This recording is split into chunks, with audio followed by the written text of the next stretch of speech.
Hello and welcome to the Columbus Backstage Pass podcast. I'm your host, Dave the Arena Dude, giving you a VIP credential and taking you backstage to get the inside scoop on all the cool things happening right here in Columbus. And we have a very special episode today. Putting a guy on camera who maybe was stepping away, taking some time off the golf course to join us today. Local sports legend, Clay Hall. Clay, how you doing? I'm doing great. I haven't figured out this so-called retirement thing, but I'm working on it. I saw a tweet. You're very active on Twitter and a great follow. You were out with some other TV sports folks here having some fun with Jared and well, talk a little about what you're up to there. Yeah, Jared, so nice. He set the foursome up and invited me kind of as a retirement thing. And yeah, you got a lot of ball scores in that group right there. But Jared, who's multi-talented, has gone from sports to news. And Joe Nugent, who by the way, our channel interviewed him first, but at that point we didn't have an opening. And then four latched on to Joe. And very proud of Dave Holmes, who's coming over to join ABC6 as the sports director. And really good golfer, great guy. I'm thrilled for him, trying to support all of his efforts. And, you know, we just, after 3 or 4 holes, you just loosen up. You have a great time. You tell stories. Occasionally, you might have a birdie putt. Not for me, but those guys. I'm probably I got to tell you, David, my best shot was my tee shot on one, and it kind of went down from there. I was in the short grass. Getting a little cocky. But at 67, you learn quickly. You just don't hit the ball as far as you used to hit it. So I texted Jared yesterday. I said, incredible time. Let's do it again. Great dudes. And so that's my retirement thing. Yeah, it's cool you get to do that. I actually got to hit some golf balls with Jared recently at the Ohio Stadium when we had the upper deck golf event there. Yeah, and he's got a good swing, I can tell you that. Excellent. He is like my other good buddy Anthony Rothman, who is boringly efficient. I mean, and Jared's come a long way. I played in that Memorial Tournament Media Day, and he's an A player now. I mean, he shot 80, 81. So he is accomplished now. And I was very impressed watching him. I was like, let's just shut me down and I'll follow you. I'll be your caddy, blah, blah, blah. So at any rate, great time. We had a brat. Maybe we had an adult beverage. I don't remember. Hey, and really cool that you could connect with Dave Holmes, because I think a lot of the community was kind of a surprise to see him leaving, and then happy to see him back, and a great guy. And it's really cool that you can kind of connect with him and you know, again, welcome. I feel like it's nice that you were able to like welcome him to the position. No question about it. Yeah, there's a lot of backstory there, but I'm thrilled. I think he is excited to start a new journey at our place. And as I told him, I came there in 95. I found a home. I hope he does too. And again, this football fever thing. Yeah, I was going to ask you about that. Yeah, it became something, especially in those early days. Excuse me.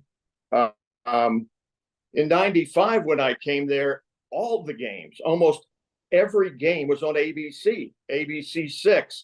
And so we had this captive audience on a pregame show. We did a postgame show, which is where the show really took off, because we would be live in that interview room, getting the comments of the head coach, etc. And that thing took off, much in part to Anthony Rothman, who was a heck of a studio presence, along with the guy who is sort of unforgettable in Demetrius Stanley. And I used to call them the best anchor team in this market. And I would just run around, get interviews. That show was so much fun and really became, I think, the signature for the station. and I hope in some way was part of our rise through the market in those days, because these captive audiences, Dave, as you know, these ratings are incredible.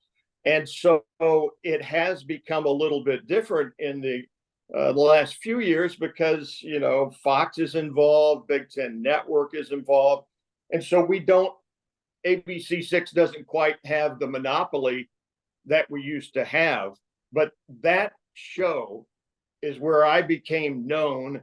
That show enabled me to work there for 29 years with no hair. And, you know, at 35, I tell people I was marginally attractive. But as the years go by, and I love, frankly, going on the road, because you take 3 or 4 guys, girls as well now, and it felt like we were an elite fighting force. They would drop us into a market maybe we've never been, and we would have to produce a show, produce television, produce memorable moments. And I love the road games because you're getting a lot of grief once they find out who you're covering. Yeah, sure. And so, at any rate, that thing I will miss till they, you know, get rid of me. Again, it just meant so much, and my relationship with the people who've worked on that show, and certainly not me, but we made that thing happen. And Dave will keep it going this year, and I'm so excited for he and Kellyanne Stitz. It's a part of the fabric of Columbus community, right? Which I think is the key to, you know, success for you over the years is it's not just, you know, it's not just a talking head sports show. It's something that, you know, especially, you know, when you talk about those early days, you know, it was kind of groundbreaking in what it was able to do. And the way that it meant so much to Columbus when it's hyper local and it's that connection and it's the guy that you see out at the game and it's people that you trust who know the sport inside and out. And I just think that's what you were able to succeed so well in is being more than just, you know, a piped in program. It's actually being part of the fabric of what makes Columbus. Well, that means the world to me that you say that. We felt like as the years went on, it did become kind of destination viewing. And as you rub shoulders with Buckeye fans at home or away, they always would, you know, they were so appreciative of the coverage, and it just it meant so much. And in the early days, when you know, we prided ourselves on the pregame shows simply because we were able to show the band and the ramp entrance. Yeah. And there would be 80-year-old women who would just hug you because you showed that part of it. And that changed when Ohio State said you can't use Buckeye. And so Anthony came up with the football fever. And at that point, we were kicked out of the stadium because the Big Ten Network had exclusive rights to the venue. And I said, I don't need to be in the stadium to do the show, but will you give me one live camera up top? Because this has become our signature. He's like, yeah, well, I'll run it up the pole. I'll get back to you. He called me back in a week. No, can't do it. 2 weeks later, they were doing it. And I called him back and I said, that's the last free idea you will ever get. And I hold a grudge to this day, because when the Big Ten Network stuck out their hand and said, oh, can you give us some video? Can help us get on the air? It'll benefit everyone. And we did. And I reminded them of that, but it didn't seem to matter. Yeah, because we know, yeah, as you know, you're either a rights holder or you're kind of nothing. So we've had to reinvent ourselves and do a lot of other things. But I think the post games, I think the show still lives. hey, we've got hats to prove it. So come on. And this is the one that's probably 29 years old because I've cut the grass or played golf in 100 years. But I think this will go into the grave with me. You said, the words 29 years, and I think that's boy, what you started 29 years ago at WSYX and doing this whole thing. And so what is it, that you think you'll miss the most about it? Well, we had a moment there halfway in when our management sort of what Anthony and I call blew up sports. And we went from 6.5 people down to, I became the last man standing here in the last few years. And so we weren't doing 24/7 sports. We weren't doing every ball score. And Anthony used to say, Clay, there's a silver lining in everything. And what it enabled us to do that I didn't have to do like the other stations and do every voiceover on the Reds or the Indians or whatever. And when Anthony left and went full-time radio, I was like, and they made me shoot, which I had never done in this business. And most sports people, they're shooting their own video at 23 years old. Right. Yeah. and so I said, well, I thought, I have a family. I had 3 boys. And I said to them, you're not taking my spot. You are not. I will, they want, in this new era, they want content providers. And I said, at one point I was doing 3 separate stories, 3 separate packages a day. And at one point they finally came to me, one of the news director's assistants, all right, Clay, back it down. Two is fine. But my mantra for the last few years has been one of a kind content, because I can get in the car. I am not bound by the run of the mill sports. And so I want a story that nobody else has. And I would get in the car and drive through a snowstorm to Cleveland to talk to Ted Ginn Jr. There's just been many times when I felt like I was a little bit ahead of the crowd because I'm covering stuff that I think you're interested in. And so it's not a revolutionary concept. Yeah, sure.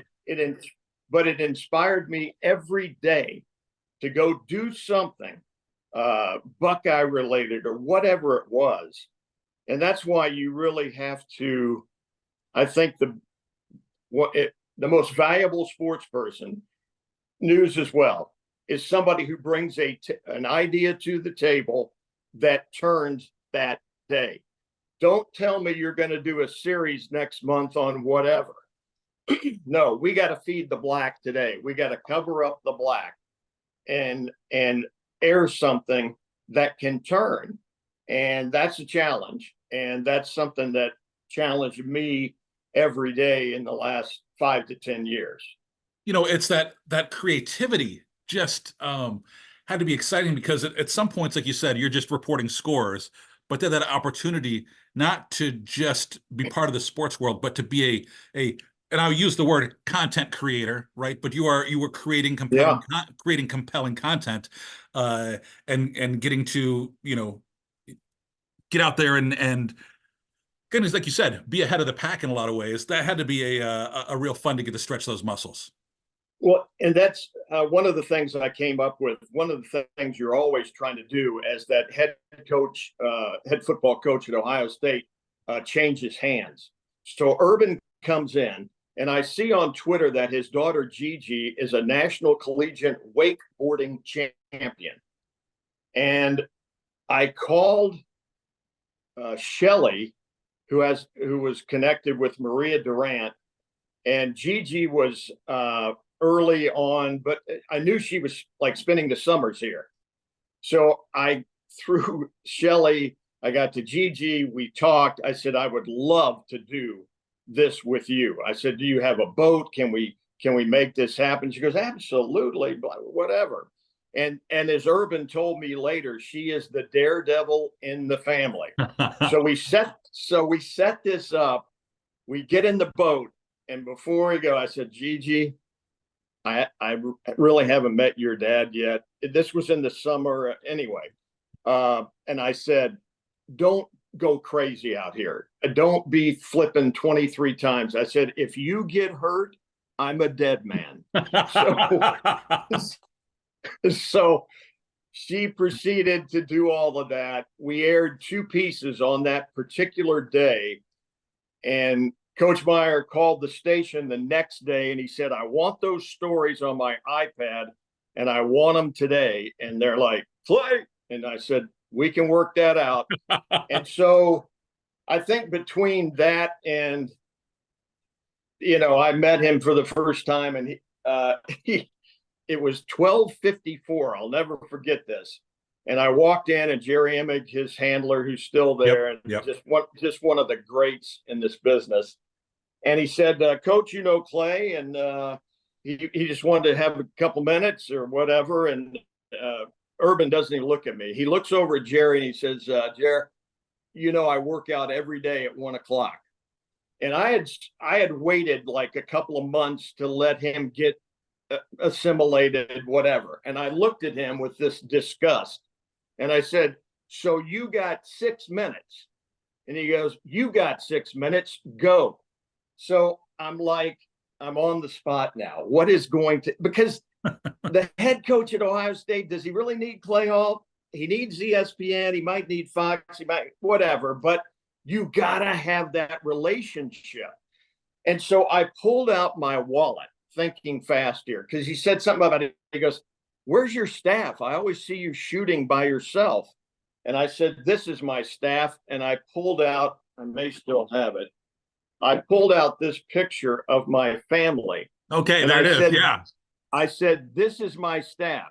And this kid here, the oldest kid, he works right down the hall from you, and you ought to go say hi. And from that point on, I had him. And we sat there for, 30 minutes, whatever. And I said something about GG, and he gave me a sound bite. And at any rate, he has been somebody that even to this day, if I call and ask for a comment on such and such, he'll do it. And he'll do the Zoom, the whole thing. And he's probably the person who I have the closest sort of personal relationship with a coach of that status or notoriety. So he was good to me, and I think I was good to him. But that was one of those stories, one of a kind, because people got, how did you know what me and I, and you just got to do your homework and work hard. And there's so many people who do that on a daily basis. Family meant so much to Urban, and what was neat is I have a son. Both my sons went to Bishop Watterson. Yeah, and of course Urban's son went to Watterson. And what I thought was so cool that people didn't really know is that on the Friday night football games, regardless of the huge game that he was playing on Saturday, he would be there on the sidelines supporting his family. And I just thought that was so cool that, it's not easy to go out in Columbus when you're Urban Meyer and stand on a Friday night football sideline and not get bombarded by people, even just to even walk in and out. But he was there time and time again to support his family. And I saw, you would see the way that he interacted with his family, and it just gave me a whole new appreciation for him. David, I've been to a couple of those games, 3 or 4, when he was, as you say, and he struck a pose one time under the goalpost. Yeah. And it reminded me of Bear Bryant, because I had covered the SEC early on in my career. And it's just, it's one of those pictures that it just stands the test of time. He kind of leaned up against the post. The only thing he was missing was the houndstooth hat. So, but you're right. And he's so devoted. That's for sure. And I saw he came, he did the spring game, and I saw him the night before. He still did my little thing on social media for me. And so and his son, by the way, is now married. And so it was great to kind of come full circle there. You started, at SYX, we said 29 years ago. I moved to the Columbus market in 97, but it was a period where there were not arenas in Columbus. Yeah, you would go Yeah, see, you'd go see the Chill play, and had a yeah, blast yeah, doing that. But I remember one of my first days working in radio, I was working at QFM 96 at the time, and my boss pulled me in and he said, "Hey, we're going to try to support this initiative to, bring arenas to Columbus because we need, concerts and fun stuff." And yeah, I really hadn't thought about the fact that, there was the amphitheater at the time, but and St. John Arena, which was a lot of good memories there for sure. But yeah. this drive to have, and all of a sudden, two arenas get built in Columbus within a 2-year window, and it changed the landscape of Columbus. And I know, you were a big part of that, and spent a lot of time in the arenas over the years. Yeah, isn't it? It's. I'm so proud of my city, of our city, because sorry about that. You're good. Because now that row of lower.com field, Huntington Park, Nationwide Arena, and I know major markets have 3 or 4 of those, but for Columbus and where we've come, and I do want to give a lot of credit, as you said, to that initiative and the Greater Columbus Sports Commission, Yeah. and Linda Logan, because once those got built, she put the events in there, and that has really produced a lot of revenue for this city. I had my brother-in-law was here last week seeing my mother-in-law, and we had gone to the Clipper game, which I hadn't been to as a sit in the stands kind of guy for forever. And on the way home, I said, "See, Nationwide's there," and he could see that coming in. And then Huntington, I said, "We got to go by lower.com field. That's $314 million." And David, as you know, that is not only soccer specific, but it's globally kind of respected because of what was done there in MLS, and the titles didn't hurt either. But because it takes you, it kind of, I have not seen European soccer in person, but that's what it reminds me of. And I think it's globally, as I say, like thumbs up. So I think between those three, that's pretty neat. And as you say, the landscape has changed so drastically since the mid 90s, when it was the Shoe, and, even the Crew in 96 started there. Yeah. We didn't have a hockey team. The Clippers were at Cooper Stadium, which was going downhill a bit. So I think we're cutting edge. I think we're cool now. And with everything that is going on here, it's Columbus is in its glory days, man. Absolutely, and it's been great to see the evolution of the city. I wonder if you could, if you had maybe a favorite memory or a game that you were at, or even a concert at each from the Schottenstein Center and Nationwide Arena. Well, the first playoff game way back when Nash they were taking on the Red Wings. They got skunked in that series, but I remember a goal. I think it was his in Nationwide when the roof came off. I do, because yes. everybody associated with the team was telling us neophytes to hockey, "Hey, when we get to the playoffs, when we do this, when we do that, you're going to see the fervor." And George Matthews, who I love to this day, and we put a GoPro on him when he was doing the radio before Bob McElligott. And he came out of his chair, like, I mean, literally it was like this. It was some of the best video I have ever seen. We had a mic'd up, we had 2 GoPros. I mean, it was just, and George was a saint. I loved him. I'm sorry he's not still here. Bob has done a great job of following him. The shot, it probably that Matt Sylvester 3 against Illinois. Yeah, we hear that a bit. Yeah. I have seen concerts there. None really I have those sports moments more than I have musical Yeah, moments. sure. Um, and I have one other little story, if you don't Oh, mind, please. revolves around Ohio State, Michigan, and it was up there. And so it's on Friday, and we're always looking for a little content, a little slice of Americana. How are they feeling about the game?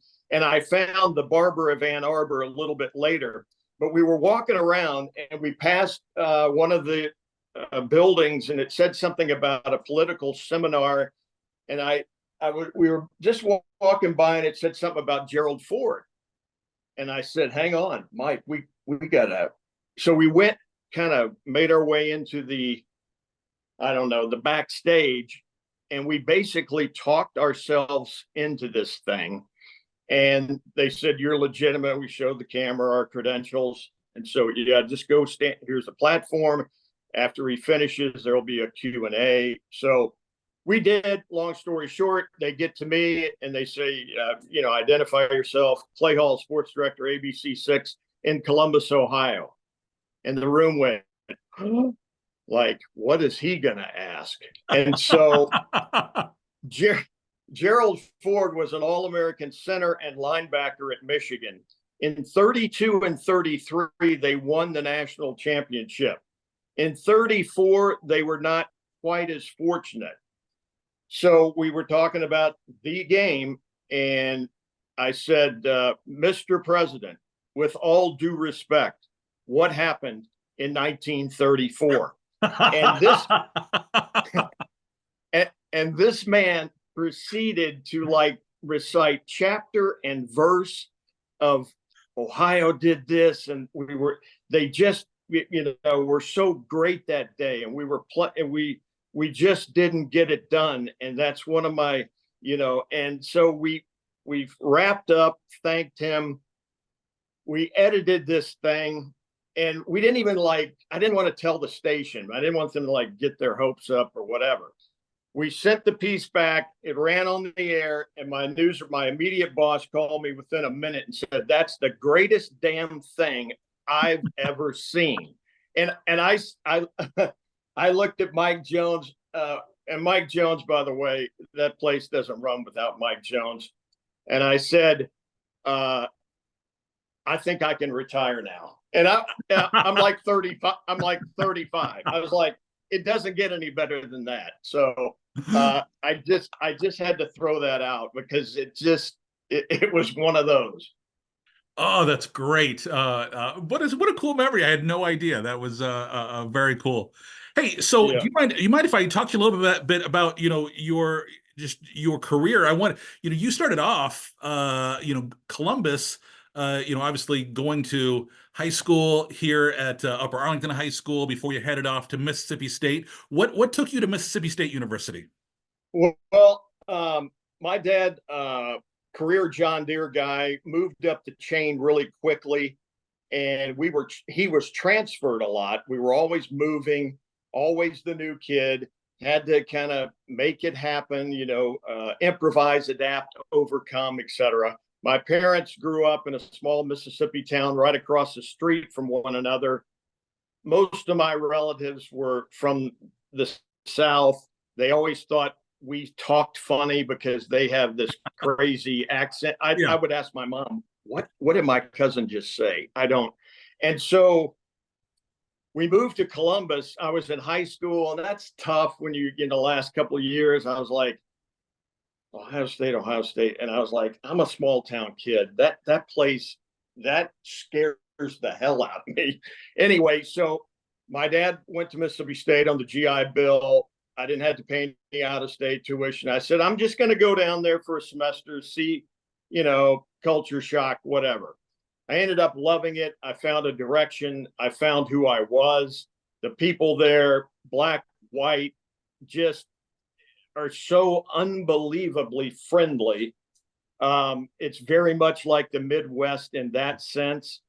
And I went to school there. I stayed. I had 2 newspaper jobs when I got out of college, never intending. I got into TV completely by accident. and I'm glad it worked out. It's a shame. I used to write things that are longer than 4 paragraphs, but you don't really do that in TV too much. But at any rate, so I still, I tell people when I speak that I felt like I've lived this life in Columbus and this life, in the South, and it's weird because there's little pieces of all of that I still have in me. I watched Mississippi State baseball because that was the only thing we were good at for so long.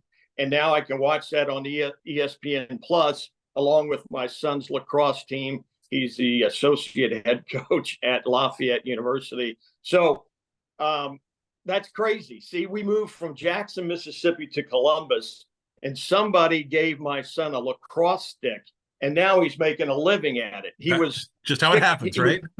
He was 6 years old, and at any rate, he became attached to the game. And so anyway, I digress. That son and his wife, who was an OBGYN, just gave us our first grandparents. And if I talk about that very much, I'll get a little too emotional. But it's that's awesome. It's twin girls. Oh, wow.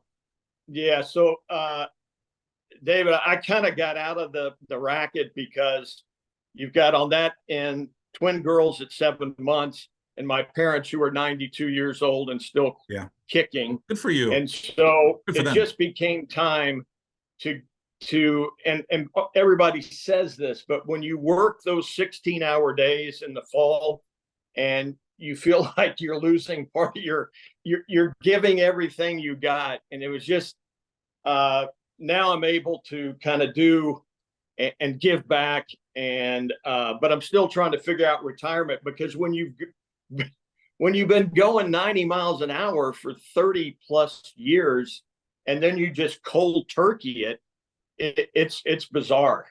And I mean, I'm still getting up at 7:30 in the morning. What am I doing?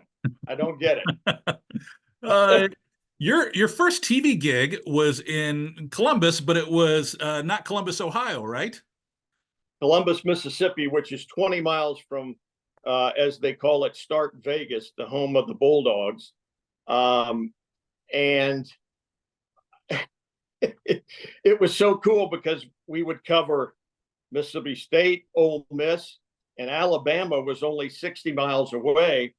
And everybody wanted to talk to Bear Bryant and see what he was up to.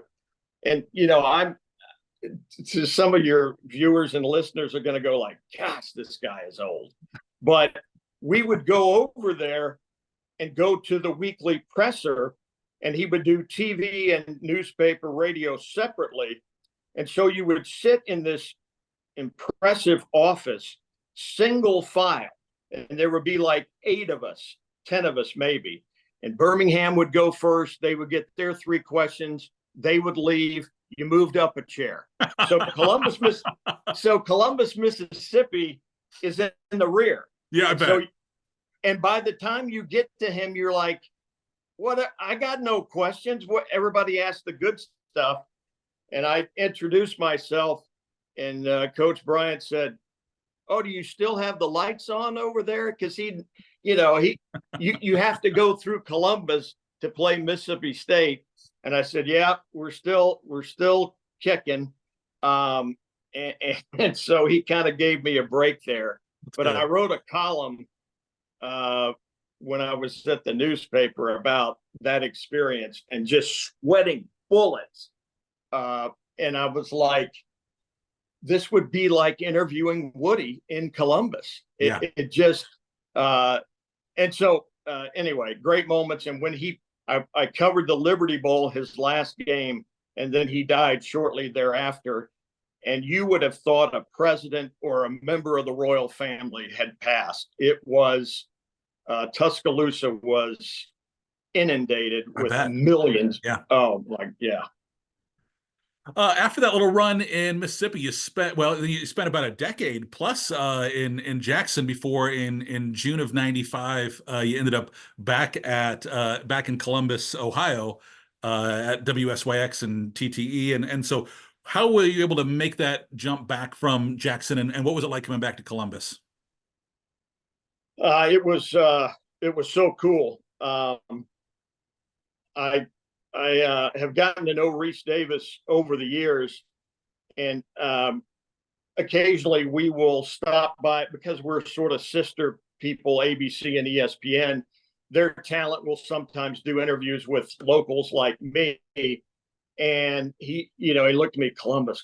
He said, I was going to be interviewed in Columbus. I was right down the street at the Wendy's on, I said, yeah, quarter of a mile. And he said, I got a call. I ate lunch and I was driving to the station to be interviewed, and ESPN called me and said, don't take the interview. We're going to hire you. He's like, what? And he got the gig. And he said, I've always wondered who got the job. And I said, Reese, I think that was me. And we had this moment. And so that's kind of our little thing together. And I said, Reese, I stayed there 29 years, had an incredible run there, and things worked out for you just fine. But that was part of starting there and inheriting staff. And those were the glory days. Like I said, we had 3 on-air people. We had 2 producers. We had kind of a / news sports photog. And it just, I said when I came, I just wanted to carve out a niche in Columbus sports. And I knew that was going to be a major challenge because you had a CBS affiliate, kind of this legacy station. And I was like, how are we going to be better? How are we going to? And we started that show. And as I tell people, we won some awards, some Emmys, some this and that. And I said, okay, I finally got them out of my head. And I've told Dom Tiberi that story. Yeah. Because he had Dom and he had Paul Spahn, the guy they call Moose, and did a lot of stuff behind the scenes that accelerated their product. And so they made me a lot better. And so, and now I love on Dom, certainly after the passing of his daughter. And I used to be so competitive and feisty around him, and now I just hug him. So that too has come full circle. If you could go back to that first day that you're sports director at SYX and whisper something in your ear, tell your younger self, hey, here's a little piece of advice that's going to help you out. What are you telling yourself? You belong. And it's just, a lot of people, struggle with that, and to me, Columbus was almost like New York, because I'm coming from Jackson, Mississippi, market 90 up to market 30, 32, a place I went to high school. And I felt a little bit of pressure. And I would say things doing the highlights, and that dog will hunt, and people are like, what does that mean? And it's like, I forgot that the sensibilities and things are so different, and they, half the population hunts in the South, not so much here. And they're like, that dog will hunt. And Jeff Logan will say occasionally, the former Ohio State running back, put the dogs in the truck, the hunt is over, or something like that. And so he gets it, but it's just, learning where you are and adapting. And as I say, the football fever allowed me to feed my kids, house them, and even send them to college. So, David, I'm so appreciative of that place. Tony D'Angelo's the GM. I got to shout out some of these folks. Nicole Hoganson and Dave Holmes is the next great. Dave Holmes won a national contest at ESPN. The kid has the chops. We're excited to see what he's got. But how does your family feel about this? Your family feel good about you? You've mentioned them quite a bit here, and how do they feel about you being home a little bit more? Uh, um, yeah, well, two of them live here. That none of my kids are young anymore. Our oldest is 36. He's a lacrosse coach. The second one, Parker Hall, was named after an Ole Miss All-American running back, which people in Mississippi didn't understand because they knew I went to Mississippi State, but I loved the name. and Eli was named after Eli Manning, another homage to the South, etc.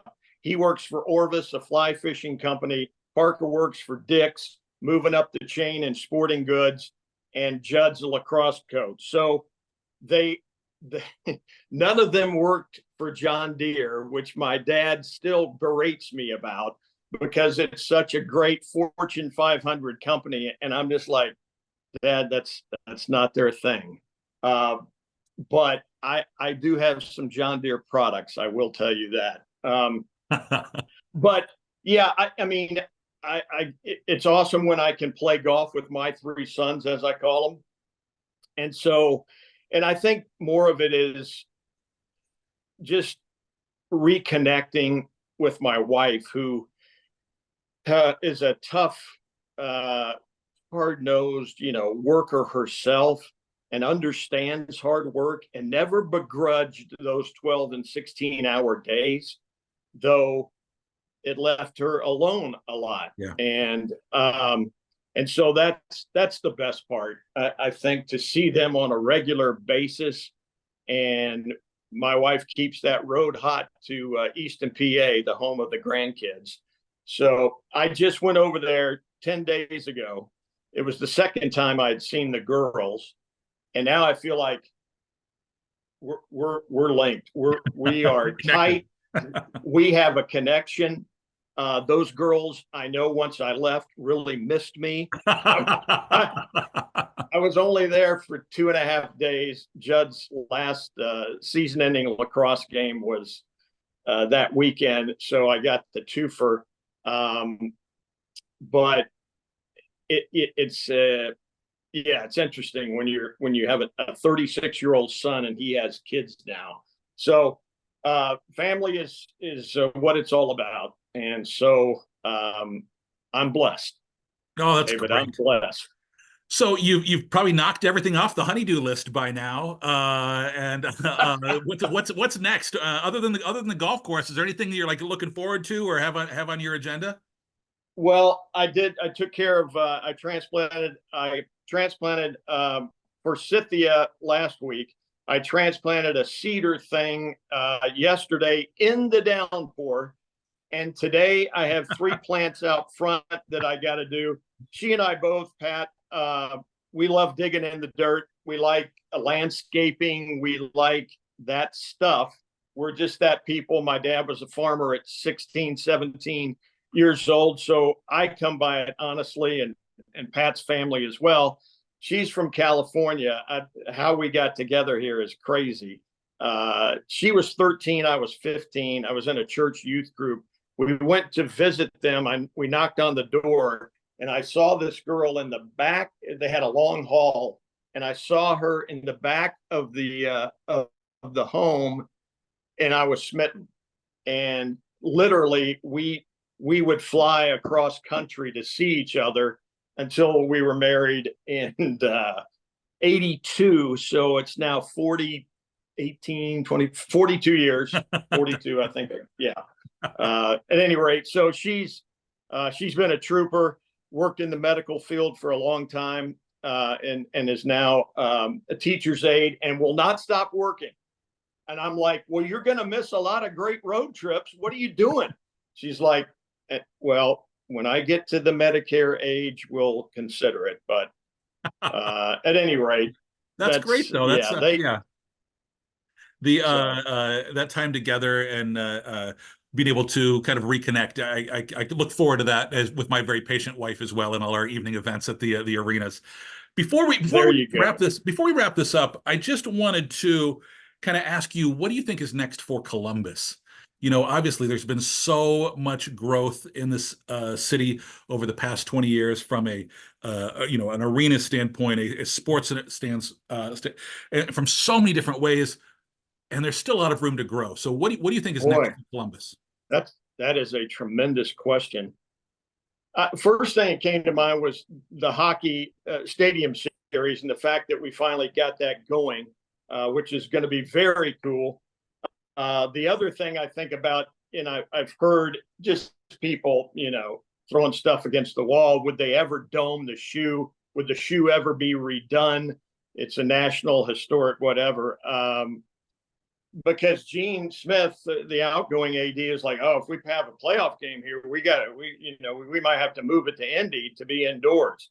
I don't know about that. I think, we want Alabama to come up here and freeze their tails off. So the soccer is now in an incredible spot. We have a thriving minor league team. I think the Stanley Cup, and hopefully that happens in my lifetime, and I'm almost 67, but new direction is coming, new general manager. It's been pockets of success along the way in the 20-something years, but what I am most surprised at, I guess, is the devotion of those fans in this most recent season when they were not good. And they've been not good a bunch, but sellout after sellout after sellout.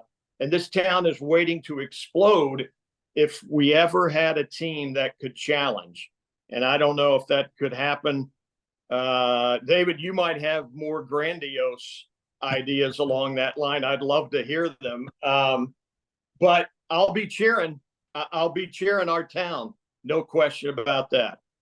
You've been a great supporter of Columbus for so long, and on a personal note, let me thank you, because about 15 years ago, when I was doing a radio show, I was a morning show guy on the Brew at 105.7 and doing a Red Man's Roadhouse.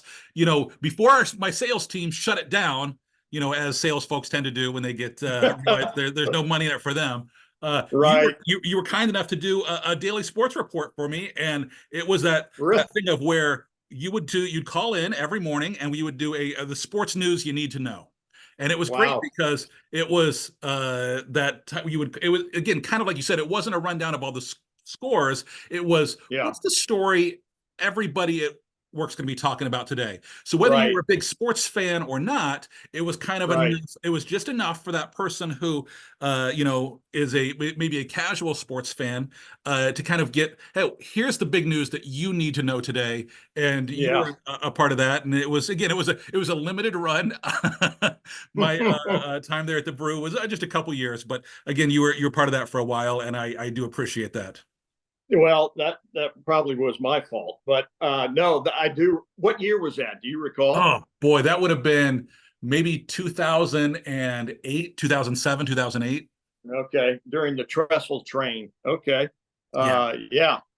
And I tell people, by the way, David, I tell every intern, start in radio. Yeah. You learn to ad lib. You learn to just carry it by yourself, sometimes for hours on end. And I said, every time somebody would ask me to be on the radio, I would get nervous.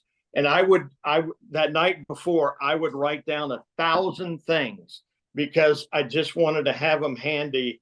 And again, I think that is such a terrific skill. I would say don't do. I mean, print was different in 70, whatever. Yeah. But anyway, folks like yourself who have come from that background, I think are extremely talented. My hat's off to you. 20 years of radio, and I've been out of it for as long as I've been at the arenas, which is almost 15 years, and I still wake up with nightmares of dead air. Right. So, David, that is so. Yeah. And I told a buddy from way back, I said, when does it wear off when you are, the night before the next day and you're thinking of the plan and this is what we're going to do and this is how we're going to execute it. And then I I catch myself and go, Clay, the only thing you got to worry about is cutting the grass. And it's just, that foursome, we did have a blast, but we did talk about some of that stuff and some of the pressure that you feel. And as you said, filling the air and having content that's compelling and day after day after day. So I feel you, brother. On that note, we're going to wrap things up. But if people want to follow along, you're still sharing some insights and thoughts occasionally on Twitter. Is that the best place for people to kind of follow along these days? Yeah, I guess I'm still addicted to it. I'm on Instagram, Clayton W Hall. Yeah, reach out if you got something to holler. Who knows? I might buy a camera, start my own little thing. What I'd really like to do, I told my mom this week, I want to be a pitchman for Scott's Fertilizer because I'm such a great client and my yard looks so damn good. I think I'm invested and it could work. As a guy who I always feel good about my yard in May, and then as soon as June and July, those brown spots roll out, and right. There's times you got the time to take care of it now. So good luck with that. Right. That's it. On that note, we're gonna David, wrap thank things you. up. Thanks, Clay. Really appreciate your time here today and sharing your memories and again everything you did for Columbus. Oh, thank you, David. It's great to be with you. And a big thanks to everybody for listening to this episode of the Columbus Backstage Pass podcast. Hey, you want to know what shows are coming up at the arenas? We didn't really get a chance to talk too much about it. Our next episode will be a preview of summer fun, but you can find all the details on all the shows at schottensteincenter.com or nationwidearena.com. Remember to like and subscribe if you like what you heard today. In the meantime, I'm Dave the Arena Dude. Thanks for listening.